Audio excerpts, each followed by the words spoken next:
David Baum. I'm president-elect of the student body, and we're here at the Dunbar Library Cafe, and we're going around getting to know our leadership at Wright State University. Here we have Chairman of the Board of Trustees of Wright State, Michael Bridges. Thank you so much for being here. David, thanks for the invite. A pleasure to meet you, and congratulations on being the president-elect of the Student Government Association. Thank you so much. I appreciate that. Absolutely. So, Michael, we've met. Yes. But I'm wondering if you could just kind of introduce yourself to the Raider community, let them know your involvement with Wright State, and what leadership position you hold and what that entails. Yeah, David, thank you. I am an alumni of the School of Engineering from way back when. My wife and I met here on campus. 5 years ago, I was appointed by the governor to be on the Board of Trustees, which I'm honored to be, and I currently serve in the role as chair of the Board of Trustees. Very cool, very cool.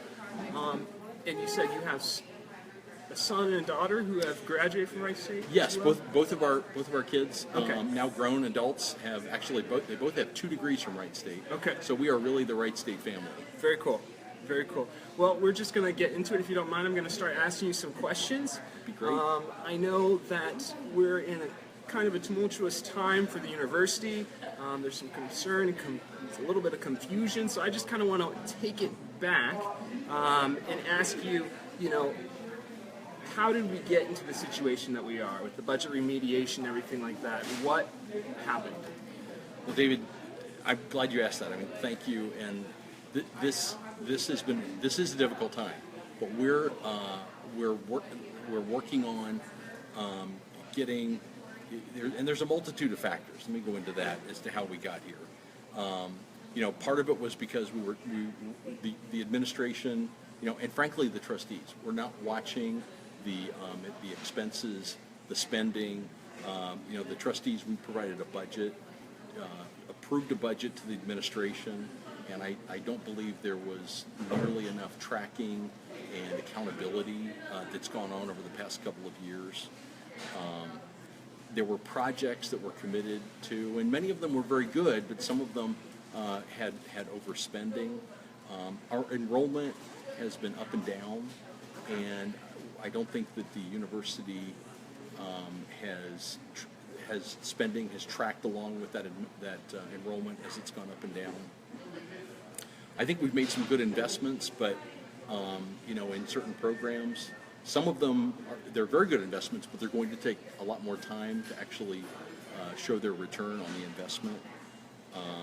It's true that state support has been shrinking, but nonetheless, that's we still need and have needed to rein in the spending that has grown significantly over the past couple of years. So this didn't just happen overnight. Then This didn't happen overnight, but I will say that the past 2 years have probably been the most aggressive in terms of spending, and that's really what's gotten us to this situation right now. I see. Yeah. I see. So a multitude of factors. I know that one thing that Interim President McRae said: complexity, unmanaged complexity in terms of the situation. So I want to kind of go into, many people are concerned in terms of the layoffs that are happening, whether that be faculty, whether that be administration or whatnot. Do you know how many people have currently been laid off, and how much of that is faculty or instructor or whatnot? Yeah, that number, I've heard a lot of people talking about a lot of different numbers. I checked with Human Resources, and so far this calendar year, only three people have been laid off, and those were members of the administration.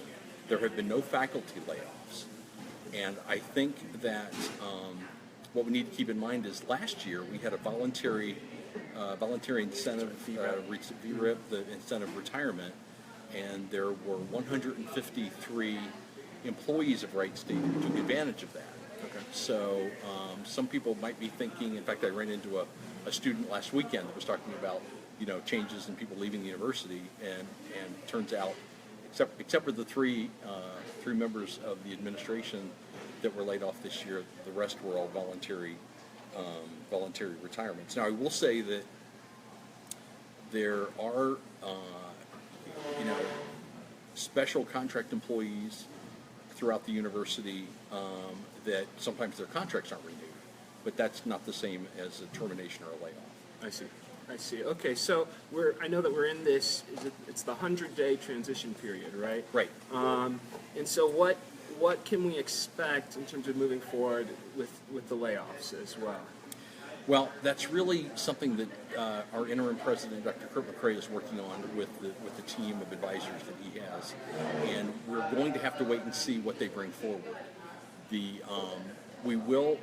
board will see what I'm calling a framework of that budget on April 7th, and then ultimately before June, we will approve a budget which will include the details of that. But right now, we just have to wait and see.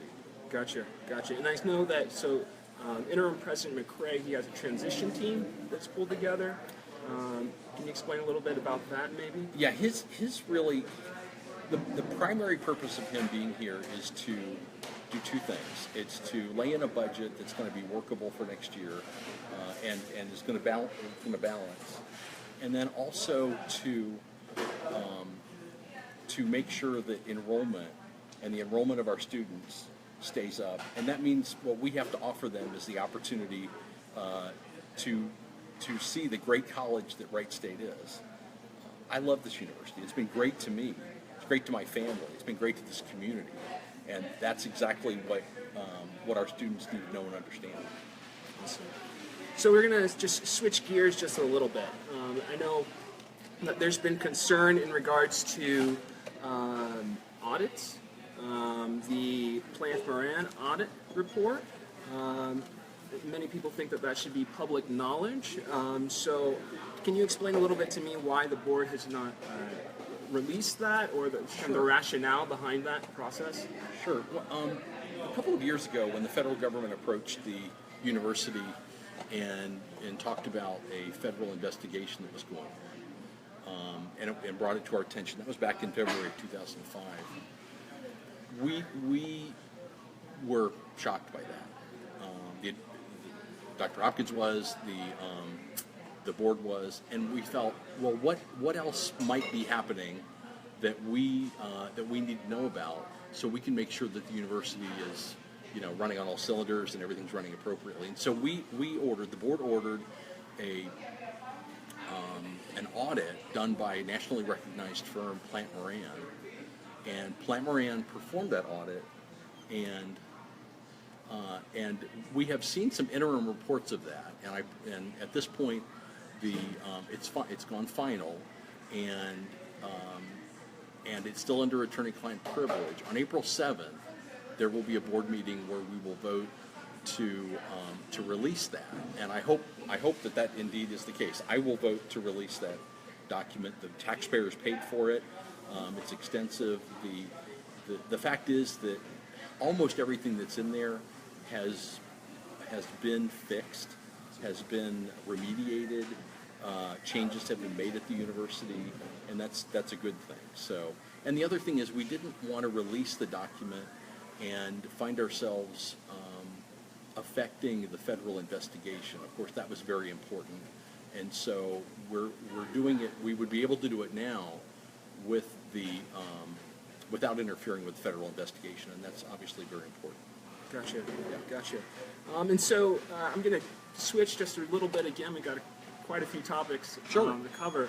March 17th, President Hopkins, he stepped down. It kind of was a little bit abrupt, some would say. It surprised some of the Raider community. Was that also a surprise for the Board of Trustees? Did that catch you all off guard, or kind of explain a little bit about that? Well, no, in the sense of it didn't catch us off guard, because we had been working through these financial issues, asking the university, asking the administration, Dr. Hopkins specifically, for where we were, and how the remediation plan was going.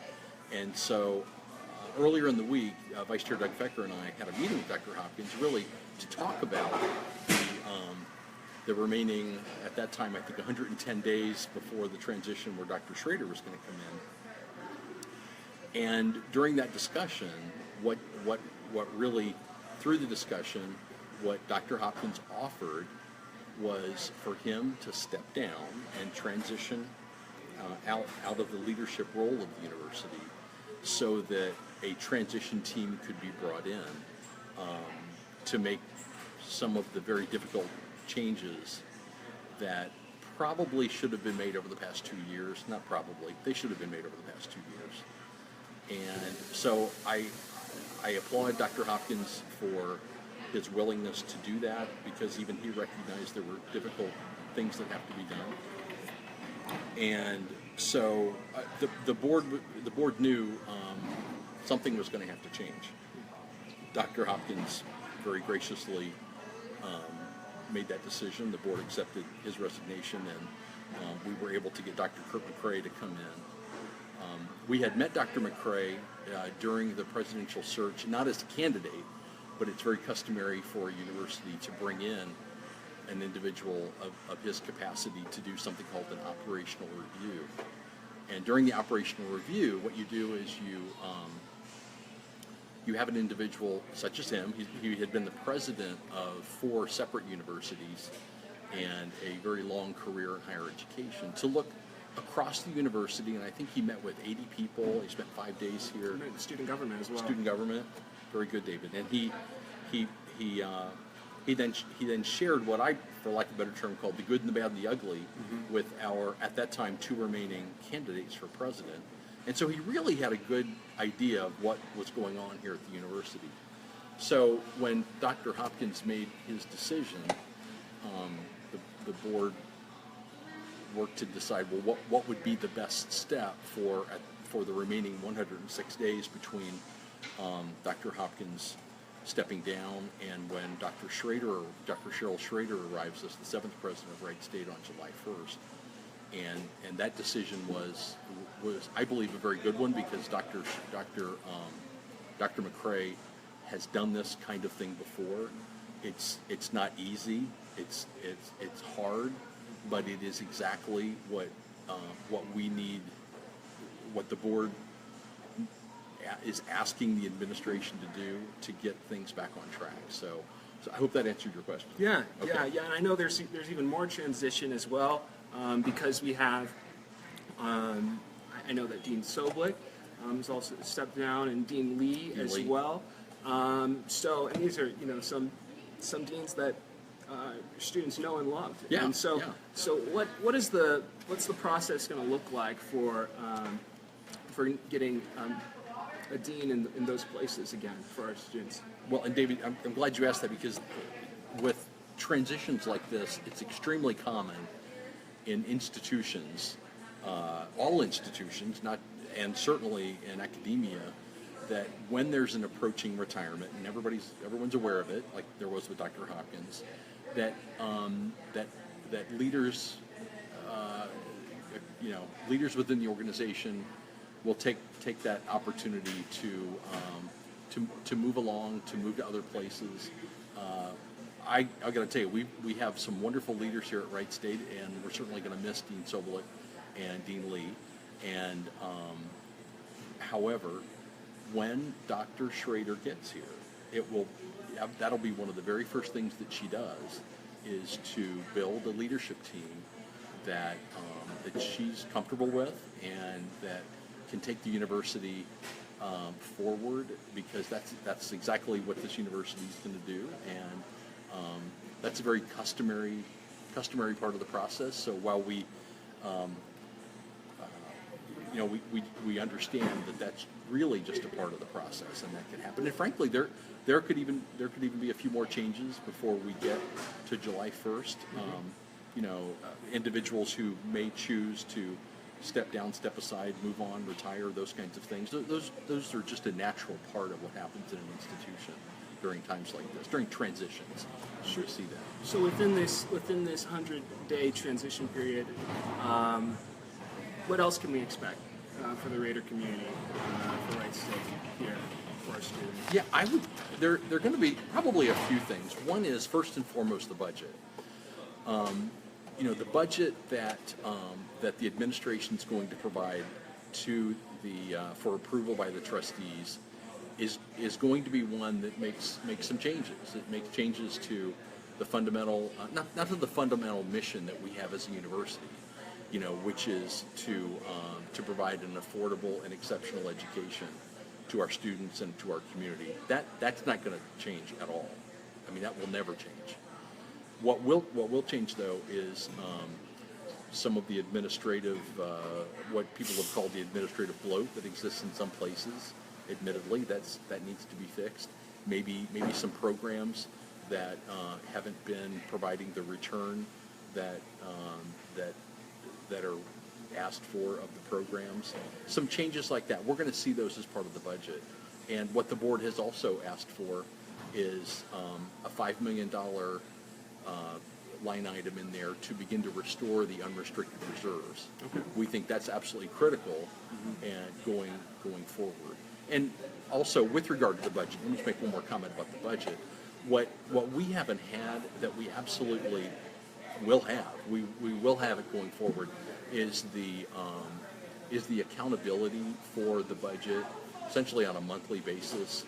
Because what seems to have happened is that when the budget's been approved the past couple of years, it really, there wasn't a whole lot of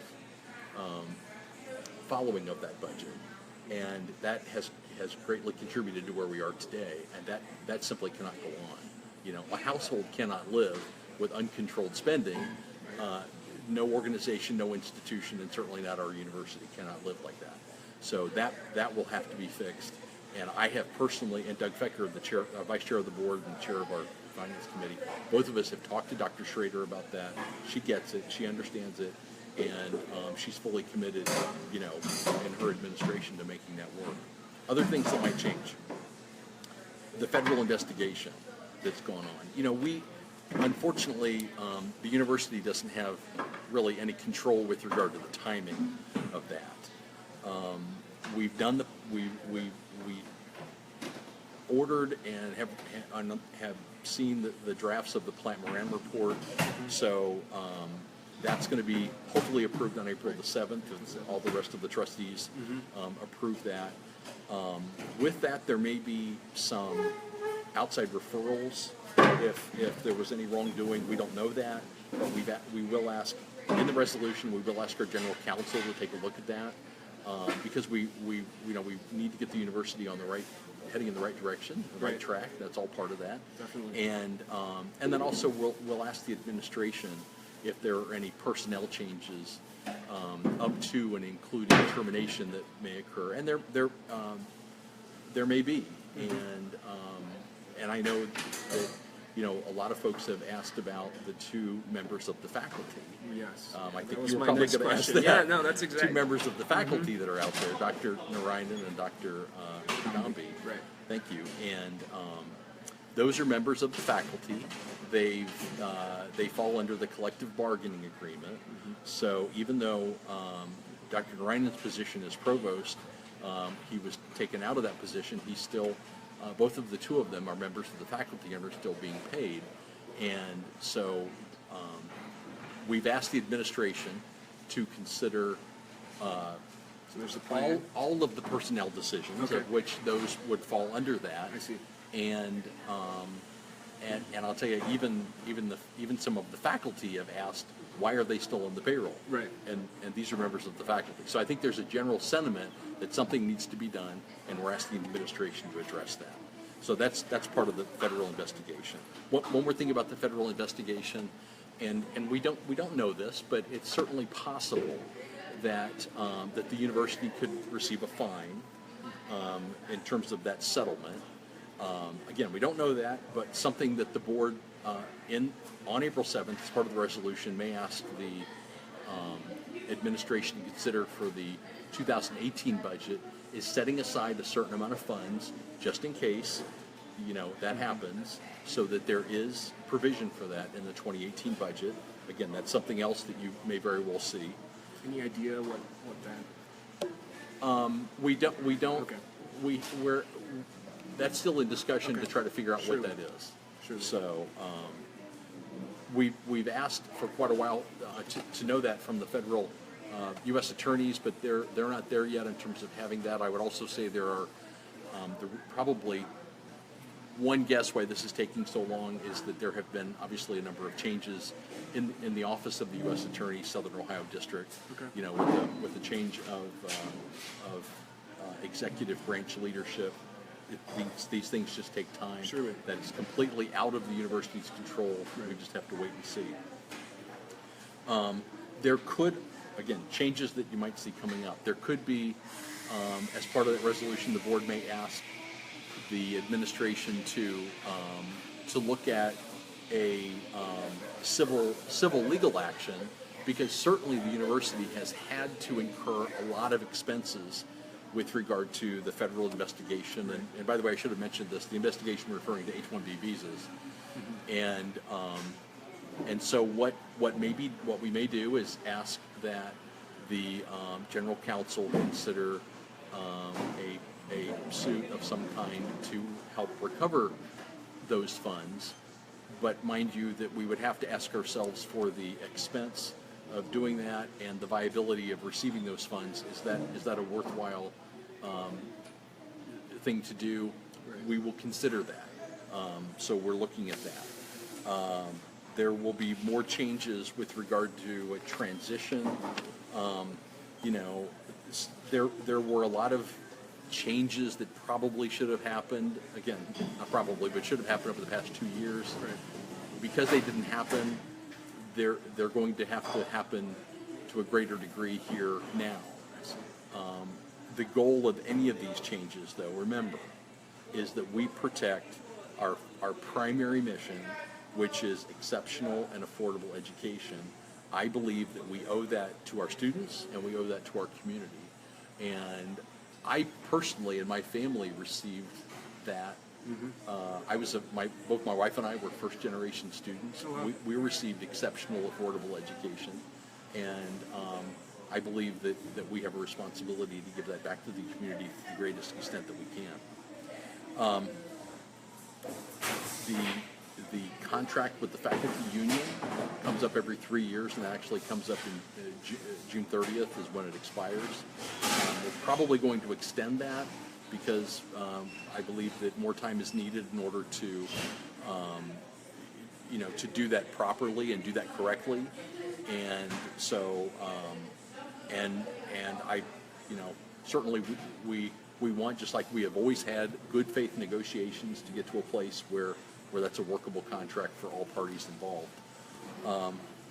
Other changes. We, over the past couple of years, and really as part of the board relooking the overall structure of the university, we've come to realize that we have 19 separate affiliated entities. And so... Can you name some of those for us? Yeah, that would be like Wright State, I should say the Applied Research Corporation, Okay. Wright State Physicians, actually the Wright State Foundation, Dayton Regional STEM School. Okay. Those are all affiliated entities.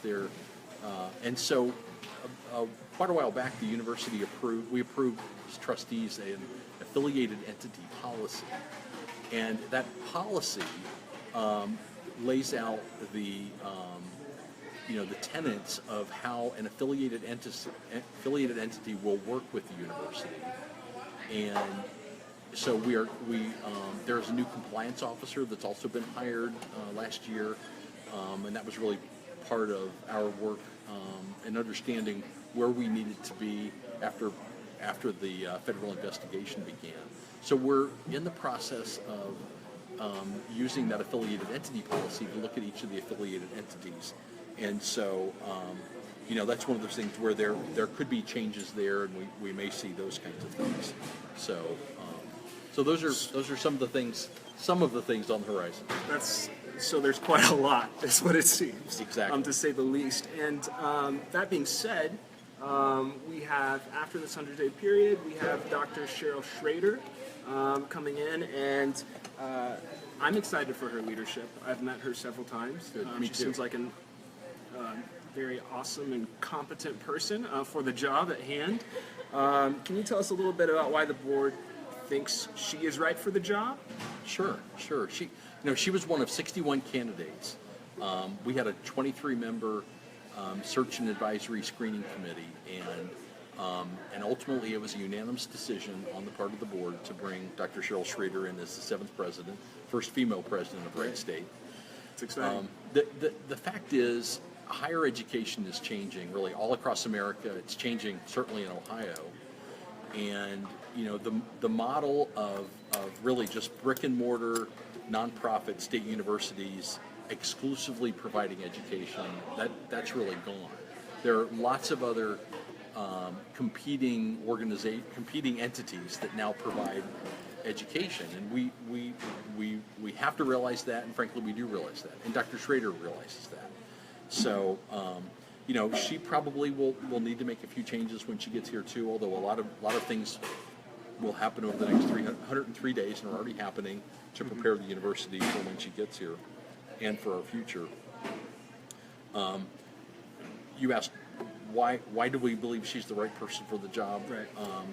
She came from a research university, Missouri Science and Technology. Mm-hmm. She also created I believe a College of Liberal Arts school there. I believe that's the case when she was there, and so she has what we believe a very strong and very balanced background across all of the facets of our university, and she's got a very strong leadership capability of her own. One of the things that Wright State needs to play up, and we have, and we need to continue to do this, is our research and STEM capability. Probably this year, there will be, and the federal government will order a base realignment and closure. That's something that a lot of us in the community who are part of the federal government machine over here at Wright-Patterson Air Force Base, we recognize.